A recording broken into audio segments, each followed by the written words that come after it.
Good morning, everyone. Welcome to another week here at FPC Radio Live. I'm your host, Ian Glendon, joined, as always, by my Italian friend up in the Northeast, Mr. John Sapichetti. John, I know you saw the clip.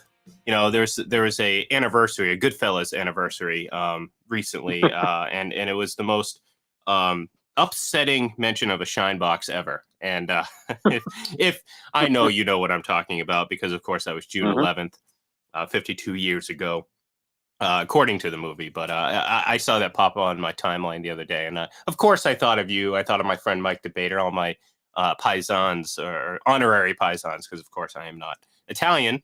It's one of the few things that I am not. Let's put it that way. But yeah, it's just another reminder of how great that movie was.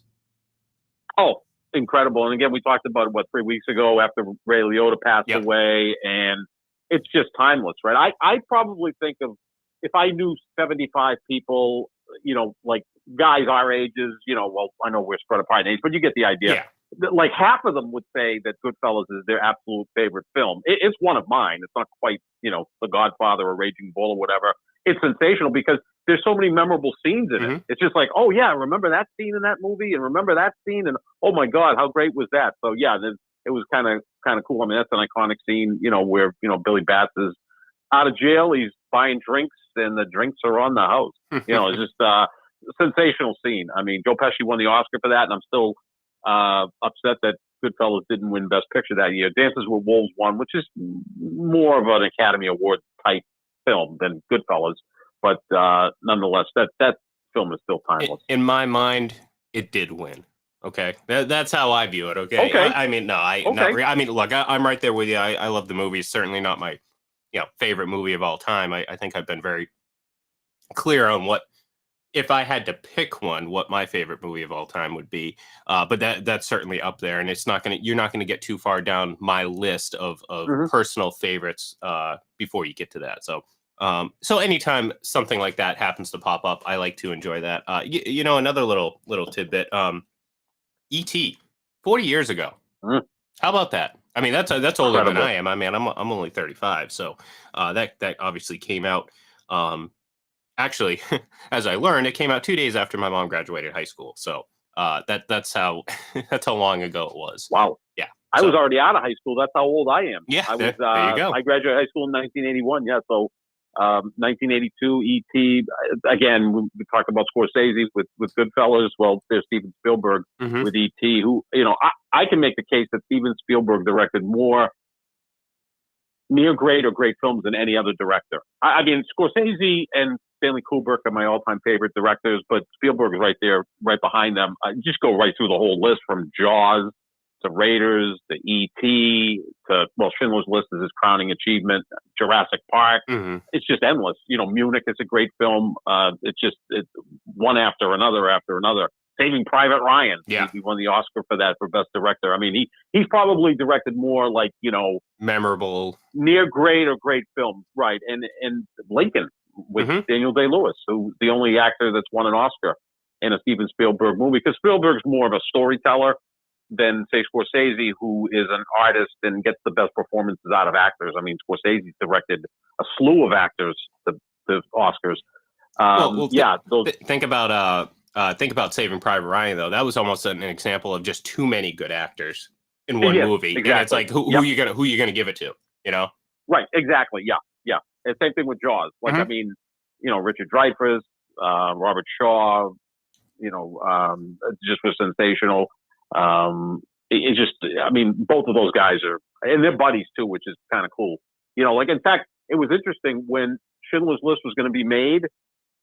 Spielberg was going to produce it. He wanted Scorsese to direct it. And Scorsese said, "No, you have to direct this movie. This is your movie. This is, about your people. I wouldn't expect Spielberg to make Goodfellas, or Raging Bull. I mean, sometimes it's in your soul to make that film. And they're two of the all-time greats. No, hey, you're not going to get any complaints from me. There's plenty of movies of theirs that I will watch endlessly. We have obviously Game 5 of the, I almost said Stanley Cup final. We're going to get to that in a second. We have Game 5 of the NBA final tonight, and we're I know, obviously, it feels like, especially in the moment, if you're a Celtics fan, especially, um, you feel like they lost an opportunity. And the Mhm. reason you feel that is because you felt like that multiple times throughout this postseason run.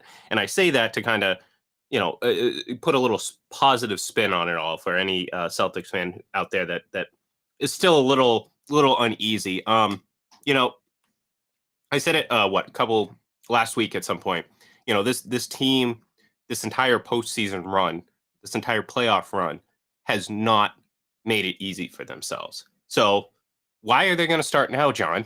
Why are they going to start now? Like, why would and I say that in kind of like, okay, we watched that game play out, and for what, 80% of that game, the Celtics were in pretty comfortable control. I mean, Steph Curry was doing Steph Curry things, and what are you going to do about it? You just, there's nothing you can do about it.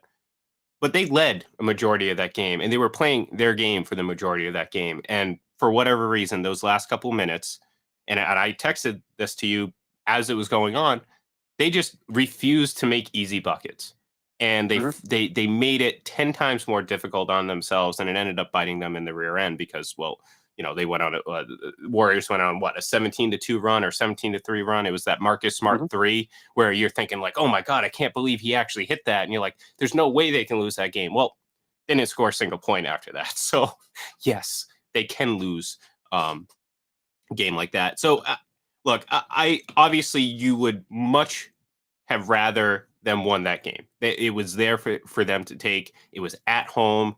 But to be honest, John, I'm not that concerned. Like, I don't put too much stock in each game carrying over to the next, whether it's a win, loss, whether they played well, played great. I just, to me, each game is so independent of one another that, like, even though they lost that game and it's now 2-2, and you're going to Golden State, I feel pretty darn well about what they're going to do tonight, and I feel like they're going to come out focused and play well, enough to force this, or go into Game 6 with a 3-2 lead. They haven't lost back-to-back games this entire postseason. In fact, they've only lost back-to-back games once, and that was since January. So we're going almost 6 months, and that happened in March when they actually sat their starters. Didn't even play them when they were up in Toronto for whatever reason. I don't know if it was anything to do with the vaccine or whatever, but that was the only time they lost back-to-back games. So in this postseason, they'll win, look impressive, take their foot off the gas a little bit, lose, and then come back and make the adjustments to then win. So you would expect that to happen. This is just such an interesting postseason, Ian, because you look at the Celtics and you get kind of the feeling like George Costanza when he abstained from sex and was working at full capacity, and he's showing Derek Jeter and Bernie Williams how to hit home runs, and Derek Jeter goes, "We won the World Series," and George just kind of looks at him and says, "Yeah, in 6 games, like you should have made it easier." I get that feeling from like the Celtics fans and even some of the people that cover them, that why is this so torturous going through this? And it is, because you feel they're the better team than Golden State, although we can admit at this point through 4 games, Golden State does have the best player in Steph Curry. At least Easily. he's performed the best in this series. I mean, he was just electric Friday night. You just have to tip your cap and say that guy is the greatest shooter ever. We all agree on that. But, they've made it difficult for them. But I also think that I don't think this is done on purpose. It's just that this is a team that's learning. None of these players have ever played in the finals before. Most of them are young, right? I mean, Jason Tatum's 24, Jalen Brand's 25. A lot of guys have to go through these growing pains. Not everybody's Magic Johnson as a rookie at 20 years old, winning finals MVP. That doesn't happen all that often. Heck, Michael Jordan needed his 7th year to win his first championship. LeBron needed his 9th year to win his first championship. So these guys are finding their way about this. And yeah, I feel confident because they've, quite frankly, played better on the road than they have at home throughout the postseason. They can go out tonight, win this game, and then have 2 opportunities to wrap it up, and they'll probably come back Thursday, and Lord knows what would happen then. Yeah, and look, I mean, that's kind of the mentality that I took, after watching that game and watching it kind of just, slip through their fingers, and at a certain point you realize it was inevitable. You know how it goes in basketball. It's like there comes a time where that hope is no, you just realize, no, that was it. That was the last opportunity they had to take control of that game. And I'm not pinpointing any specific play right now, but there was a point in that game where it's just like, yeah, that's it. You missed that shot, you missed that play. That's the time. It just doesn't add up. So, And look, I mean, this isn't a situation like in the past, like, obviously this team, and we've talked about it before, where they kind of overachieved a little bit to get to the conference finals and maybe, again, took advantage of a weaker conference overall. That's not to take anything away from what they did getting to the conference championship. But had they made it to the finals any of those years, or even in that conference, you didn't look at them as the better team. You looked at them as, Mm-hmm. okay, they might be happy to be here. They're certainly the underdogs. And if they win this series, whether it's the conference final or the NBA final against what would have been Golden State, it would have been a massive upset. Um, this is far more evenly matched. And again, we can make the argument that the Celtics have been the better overall team. And um, certainly, I don't think that's debatable. I mean, I think they're deeper. I think they're again, you had what is it, 43 points from Steph Curry. I mean, I'm not going to sit here and say like they need, like, what are you going to not you can't expect that again. No, you can probably expect something like that from Steph Curry again. The good thing for the Celtics is, despite all that, they were still well in control of this game. Like, Steph Curry was doing what he does, and it was inconsequential until the very end when the Celtics decided, well, we're just going to stop scoring. So Mm-hmm. no matter what Steph Curry did, the Celtics were still taking their shots and being like, all right, we're going to keep putting scoring the basket, and, all these tough shots, all these, acrobatic shots, all that stuff. It's not going to matter at the end because, well, the Celtics have a better team. Well, unfortunately, they didn't do that. And they also allowed Wiggins to go 17 and 15, John. 15 rebounds. Like, that's something I'm comfortable saying that's probably not going to happen again. So if you're a Celtics fan and you want to sit there and put a positive spin on any of this, Wiggins is not going to get 15 rebounds again. And if he does, well, guess what? You do not deserve to win any game the rest of the series if you're going to allow that to happen. Because that's one thing that I thought their game obviously took a big step back from game 3, and that was rebounding, both Mm-hmm. offensively and defensively, especially offensively. Steph Curry had 10 rebounds at 6'2", and he's kind of a sneaky good rebounder. I mean, he's not obviously going to the rim and skying over people, but he knows what he's doing out there. He's an incredibly very smart player. instinctual. Yeah, he knows. Oh, absolutely. Yeah, I mean, and his footwork is impeccable. I mean, Steph Curry would have been a great soccer player, great tennis player. I know he's a really good golfer. I mean, his footwork is just next level. You see how he makes a pass, and you probably take a breath defending him, and next thing you know, he's on the other side of the court setting up for a 3, and it happened in like a second and a half because his footwork is so good. Yeah, that's a surprise that Wiggins had that many rebounds, because his career high in the postseason and throughout his entire career in the regular season had been 11. In fact, Draymond Green told the story on his podcast that, he and Steph Curry were kind of laughing at him like after the game, like, dude, how did you never get more than 11 rebounds? I mean, you're like 6'7" and really athletic. But he picked the right moment to have his career high in rebounds. So, yeah, I don't expect that this time around. They got crushed on the boards, which in game 3, they crushed Golden State on the boards. This is the kind of series it's been, right? It's just, the old zigzag formula, which oftentimes happens. Because, again, as I've said, throughout this postseason, there's no great team in the NBA, and these two teams, one of them is going to win a championship, but they're both flawed.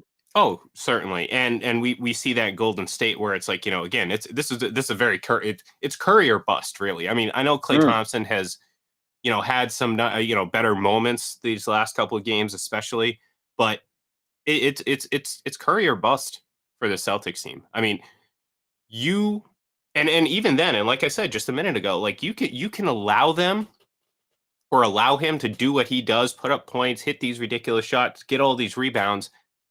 And at the end of the day, you still had a comfortable lead late in that game. And again, you do very basic things, i.e., don't live and die by the 3-point shot when you have a 5-point lead late. Just get buckets, because eventually the Warriors are just going to run out of time, because they weren't getting, it's not like they were running the floor and getting up and down. It's not like they had Kevin Durant. You know what I mean? They didn't have that second guy that could just be an absolute killer on the court. It was Steph Curry, and you had, again, I hate to say it because I like Klay Thompson, but you had just complementary pieces. And that's kind of what he is right now. I mean, you got to remember, he's still coming back from 2 major injuries. So he's not that guy. He can still hit shots. I mean, you don't want to give him easy shots. I mean, you still want to contest and everything like that, but it's really just Steph Curry or bust. And, they got to rely on, maybe career games here and there from other players. I mean, Draymond Green is if I was Steve Kerr, I don't even know if I'd put him on the court. He's been bad. I mean, not just like ineffective, but bad. Like it's almost like I want him on the court because obviously I'm rooting for the Celtics. But so to me, I look at this and I'm like, the Celtics could give Steph Curry whatever he wants, and I think they can still win the game if they just keep focused. They just, for whatever reason, what did Ime say the other day? Stop playing like an asshole or something like that, or something along those lines. Yeah. Why are you guys playing like assholes? Yeah. That's a great comment because it's like what you're saying at home. Like, you can be better than this. Yeah, no, and that's what it is. It's like, and we sit there and look, I understand, people are playing medical doctor with Jason Tatum. Like my instinct, and the reason I say this is because I have experience with it. I think he separated his shoulder early on, and what happens when that happens is it first of all, it becomes a mental thing because it becomes a little bit easier for it to slide out. He seemed to, sometimes be a little bit hesitant to go to the rim, which again, that would be something. I'm going to give you a little bit of story. Now, I'm not going to pretend like I was some star basketball player, John, but I used to be tenacious, okay, under the boards. I mean, there was nothing I could do under the board. Oh, God, you're one of those guys. Oh, my God, I hate playing against guys like that. Yeah, but you know what? I got rebounds and I knew how to score. The problem was I ended up separating my shoulder playing hockey, and since then I never got it fixed. So my shoulder's dislocated hundreds of times. I couldn't even begin to have an idea how many times it's happened. But ever since then, like, I don't have, like, for me, like, if I go up and try to block a shot with my right hand, there's a 50-50 shot that the pressure created is going to pop my shoulder out. So in my mind, that's a deterrent for me to go do that. So not only do I not play like that anymore, like, I just physically, it was a mental thing. And of course, obviously I'm not Jason Tatum's a little bit better at basketball than I am.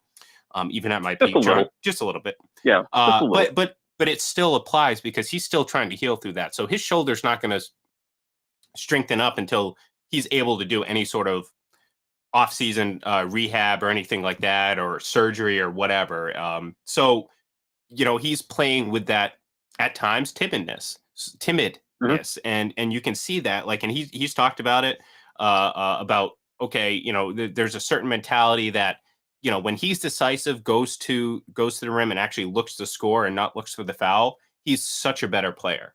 And I don't think he's having as bad of a series as some people. I mean, some people have said he's been awful. I mean, scoring has been inconsistent, but he's been very good everywhere else along across, defense, facilitating, that sort of thing. But you do want to see more offensively out of him. And part of that is he goes through these spurts where he looks dominant, and then all of a sudden it becomes indecisive, and then we're going to look for the foul. I think he said it yesterday.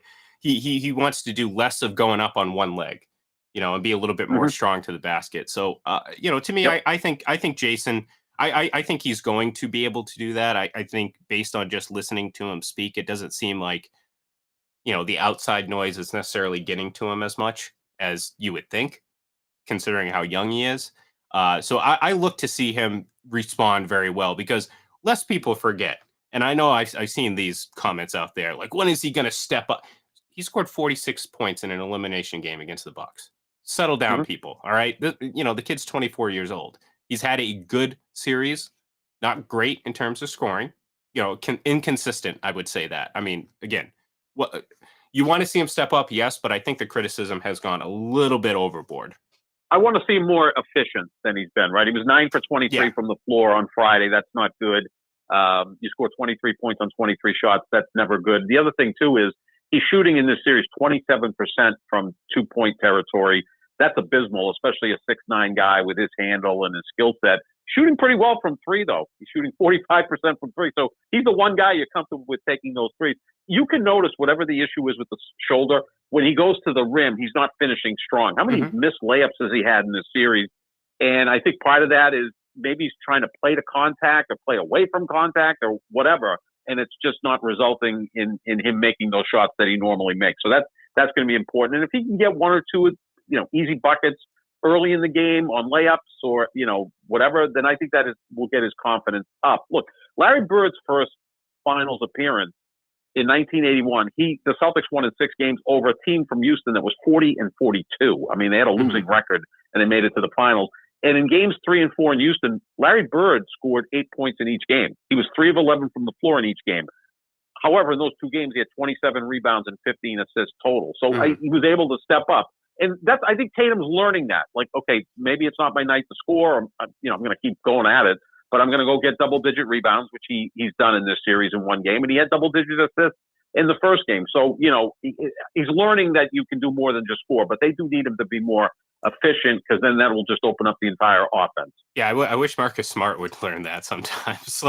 Oh boy, I wish I had confidence in my life the way Marcus Smart has confidence in him taking a 3-point shot. Although he's not a good 3-point shooter. I love him to death. I'm not bashing on him at all. I'm just saying sometimes it's just like Marcus, just settle down a little bit. Understand that know your role and just pick your spots because again he can he's good. That's the thing. He could go out tonight and have a 30-point game, and this would be the Marcus Smart game. And we'd all sit there and be like, well, it's Marcus Smart because he's certainly capable of doing that. But I think that's it's obviously it's a team bad habit, where they just get in love with that 3-point shot. And they're a good they're a good 3-point shooting team. That's not at debate. That's not, we're not debating that. And I'm not saying that it's not important to utilize that, but I think sometimes they just get so enamored with it at the wrong times. And like I said, most importantly, this previous game where it's they attempted 1 layup and then it was 5 straight 3-point misses. And it's you just get points, don't let, this get out of control like it did, because after a while you miss and then it's okay, now you're doing the math in your head. Now you have to hit 3-pointers and there's no room for error. And unfortunately they, ended up committing errors. But no, like I said, I'm feeling very, it's not as concerning for me that they lost that game. It was obviously disappointing in the moment, but at the same time, it's okay, it's 1 game. They've been here. We've seen them lose worse games this playoff run. I keep going back to that Bucks that loss where they blew the lead, that massive lead late, and I thought there's no way that this team could ever rebound from that. I think I said that on the show, and then they proved me wrong. And since then, I've just been like, you know what, I'm not gonna keep going game, melding games together. I'm not gonna sit there and pretend like Game 4 has anything to do with what we're gonna see tonight, because we'll know what this team's gonna look like early on. We'll get an idea, and that's the rhythm that we're gonna go with moving forward. So I do like the Celtics tonight. I mean, maybe it's obviously a little bit wishful thinking, but it's also, there's a lot of evidence to it. You've already said it. They haven't lost back-to-back games. They've done it once since January, and they haven't done it this postseason. So I'm not expecting that to happen now. And if that trend continues, well, guess what? That means they win in 7 games. So, if you're a Celtics fan and you want to hang your hat on something positive, that's something to hang your hat on. And not to mention, again, that this team does belong to be here. This team, apparently I can't speak today. This team, they belong here. Okay. This isn't a team that's overachieved and it should be happy just to be here. No, this team belongs here. And I think they realize it. And I think they know the opportunity ahead of them. And look, I mean, we've never seen this team fold in any sense. Even in games that they were down big, they've managed to keep crawling and fighting back. So to me, I look at this and I say, yeah, you're going to Golden State, but to your point earlier, they played pretty darn good on the road. So I'm expecting that tonight. Oh, yeah.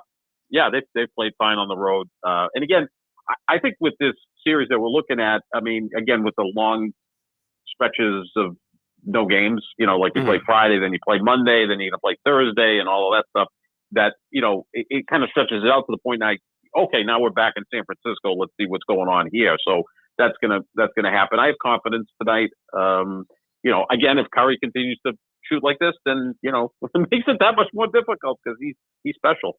Well, like I said, I mean, John, even with the points that he scored on Friday, that was the Celtics game to win.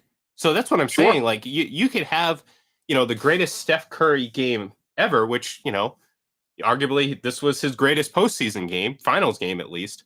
And you still have a chance to win a game. That to me that makes me feel pretty good moving forward, because in the past you'd say, okay, well, you got to hope that Steph Curry doesn't go off or you have no chance. Okay.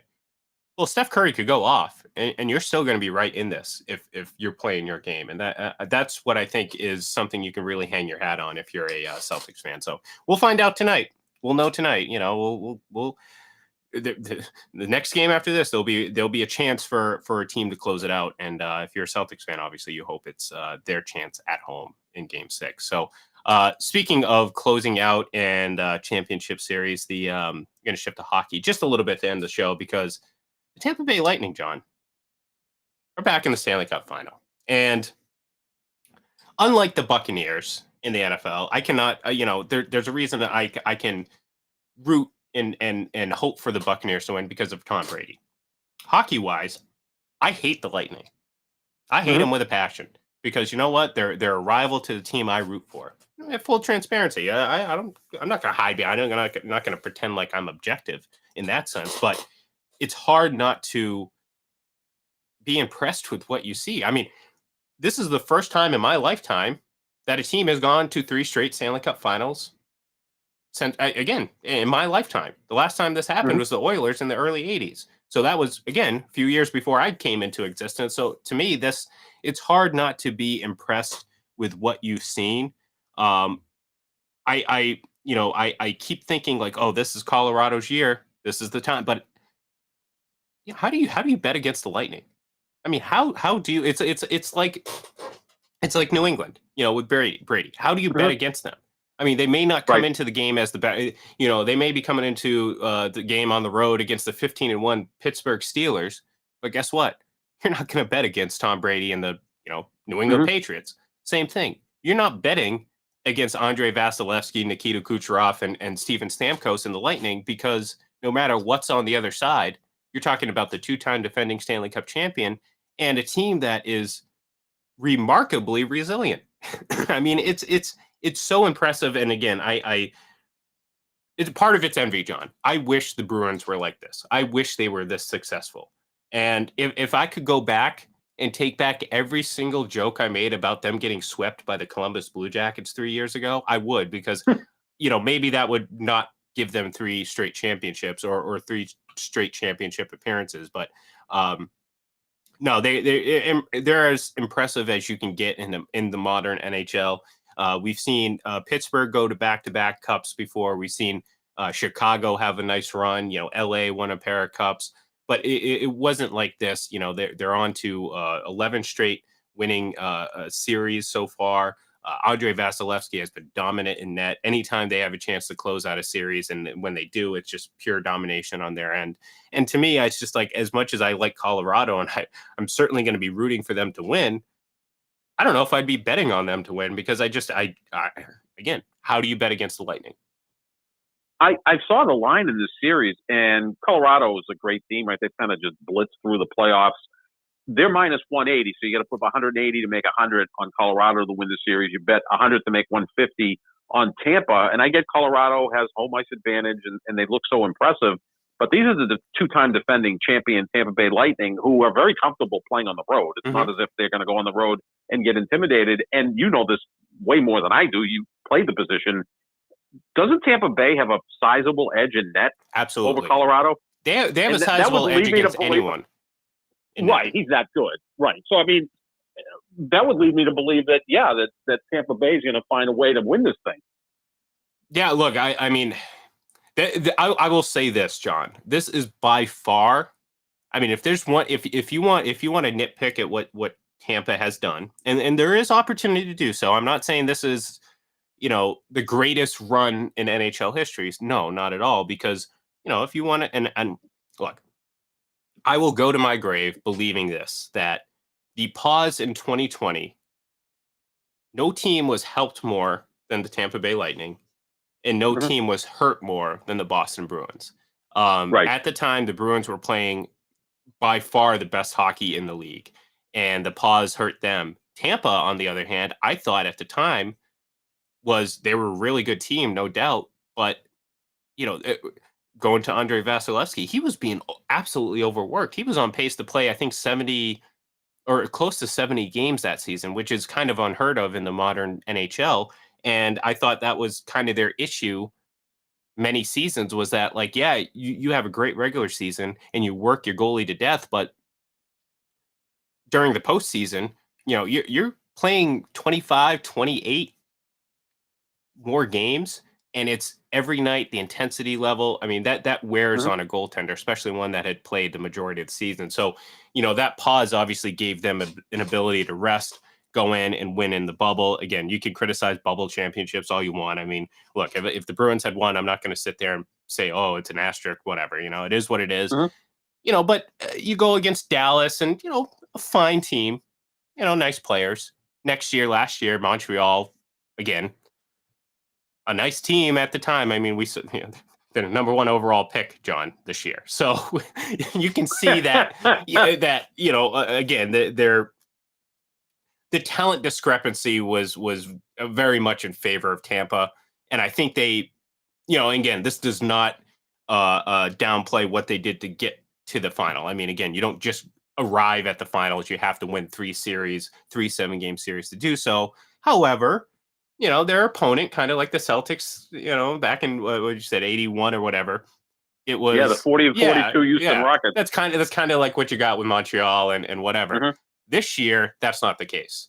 This year, you have arguably and look, Steven Stamkos said it, and and I know sometimes it's just a little bit of lip service. I do think that this is the case. I think they are the best team in the NHL, but again, at the end of the day, how do you bet against the 2-time defending champion? But yeah, I know a lot of people will be rooting for Colorado. Let's just put it that way.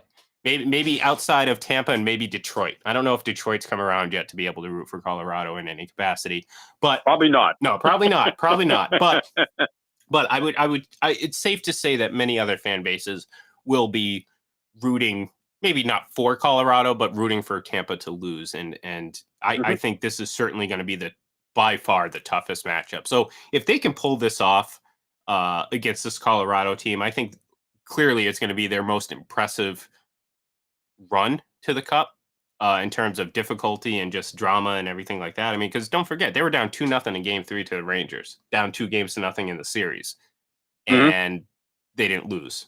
They won 4 straight. So it's going to be interesting to see how they come out against this Colorado team. And it's going to be interesting to see how this Colorado team responds because, again, as talented as they are, this is the first final appearance for many of those players. Certainly they're stars. I mean, when you talk about Nathan McKinnon, Cale Makar, and of the like, that this is their first appearance, and they're going to be without Nazem Kadri, who, again, this is a very deep Colorado Avalanche team, but when you're going up against Tampa Bay, you want to have all that depth, and not having Kadri out there is going to certainly hurt them. So, especially when it comes to the grittiness that Tampa can play with, and maybe you want a player that has a little bit of edge out there as well. So that's going to get kicked off on Wednesday. So look, if I was out in Vegas already, I'd be putting money down on Tampa because, like you said, I mean, it's a no-brainer to me. That's an easy bet to make because, again, how do you bet against Tampa? And I think Colorado value. Yeah. Easily. Value. I mean, easily. Be like getting Tom Brady in a Super Bowl with 6.5 points or whatever. Whatever the comp would be, 4.5 points. And the thing is with that is Tampa has never had home ice advantage in any of these series this year, right? Because they played Toronto in the first round, won Game 7 in overtime in Toronto, which we can laugh about the Maple Leafs. They never find a way to win, but they're still a pretty talented team. Then they sweep the President's Trophy team, Florida. I mean, that wasn't even a series. Get down 2-0 against a really good Rangers team, like you said, and come back and win. And here they are facing, maybe the most talented team in the league in Colorado. This would be a massive accomplishment. Like you said, last year with Montreal in the finals and the year before with Dallas. I mean, that was just a formality, right? When they took care of those two teams. I think they were very heavily favored. And again, I mean, I we look at where those two teams are now, and you can see, okay, nothing, not to take away from their run at the time, but, clearly we're not talking about a Colorado team that has been, regularly President's Trophy contenders and, been picked many times to go to the final. This is a team that's been knocking at the door for a very long time, and very much like the Celtics, John. Actually, there's a lot of comparable. There's a lot of comps there when it comes to young core, great future, but just really trying to break through. And maybe this is the year for them. Either way, something's got to give. It's going to be, there's a couple streaks going on, obviously, outside of the Tampa's two back-to-back cups, but you have Pat Maroon. And oh God, going back to that Bruins and St. Louis series, I'm never going to be a fan of Pat Maroon. Like, this is when I say I'm never going to be a fan, it's all based on my fandom. You know what I'm saying? Like, he's just that guy that you hate. Like, I chuckle every time someone gives him the nickname Fat Maroon. I think it's very immature, but I think it's just funny. I think that's just I giggle, but at the same time, the guy's potentially going to win 4 straight Stanley Cups. Like, I know, and that's crazy. That's absurd. That's absurd. You're talking about almost like the Robert Horry of the NHL at this point. Right. Then on the flip side, you have Corey Perry, who is doing potentially maybe his best Barry Hossa impression, where he's in his 3rd straight Stanley Cup final, but he's lost the previous 2. So something's got to give. So either Tampa's going to win and Corey Perry's streak's going to end and Pat Maroon's is going to continue, or they're going to lose and Pat Maroon's streak ends and Corey Perry's continues. Either way, there's a lot of fun little storylines going into all that. Sure. So we will certainly keep an eye on that as the series gets going on Wednesday. And of course, we will break down all of what happened tonight, maybe tomorrow. Maybe we'll do that. So thank you, everyone, for tuning in. We're going to say goodbye for now. Have a great Monday. Stay warm if it's cold. Stay cool if it's hot. If you have the day off, be safe. Have fun. Enjoy it. We'll talk to you tomorrow. Have a good one.